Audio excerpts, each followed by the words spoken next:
ہاں عشق یہ ہے، بس بات یہی کرنی تھی، عشق یہ ہے۔ فرمایا کہ تپتے ہوئے صحرا پہ لٹایا جائے نا، اور جب پوچھا جائے نا کیا کہا کرتا ہے، کیا کہتا ہے، تو میں کیا کہوں گا، وہی کہتا تھا جو پہلے کہتا تھا، وہی کہتا تھا جو پہلے کہتا تھا۔ حالانکہ عشق یہ ہے، عشق اس چیز کا نام ہے۔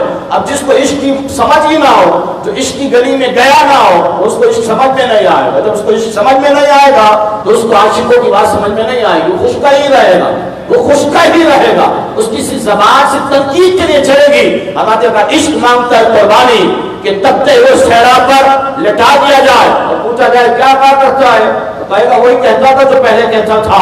اگر اکار خنجر گلے پر چل جائے اور کہا جائے کیا کہا کرتا تھا، کیا کہے گا، تو وہی کہتا تھا جو پہلے کہتا تھا۔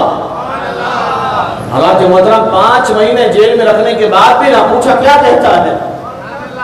5 مہینے جیل میں رکھنے کے بعد اگر ظلم کی ساری حدوں کو پار کر لیا، سارے ظلم پار کر لیے، لیکن عاشق ہو تو ایسا ہو کہ ہم نے تو 1400 سال کے واقعات پڑھے تھے کہ تپتے ہوئے صحرا پہ کوئی لیٹتا تھا، لیکن اللہ کا احسان ہے کہ اللہ نے ہمیں اس صدی کے اندر ایک ایسا عاشق کو دکھایا ہے کہ تپتے ہوئے صحرا پہ بلال حبشی لیٹ کر بتاتے تھے کہ انہیں جانا انہیں مانا۔ حضور کو جاننا، حضور کو ماننا ہے۔ آج 1400 سال کے بعد بھی حضرت وقار ایسا عاشق دیکھا کہ جس پہ ظلم کے پہاڑ توڑ دیے گئے، جس پہ ظلم کے پہاڑ توڑ دیے گئے، سردیوں کے اندر جس کے پاس سے بستر بھی چھین لیا گیا۔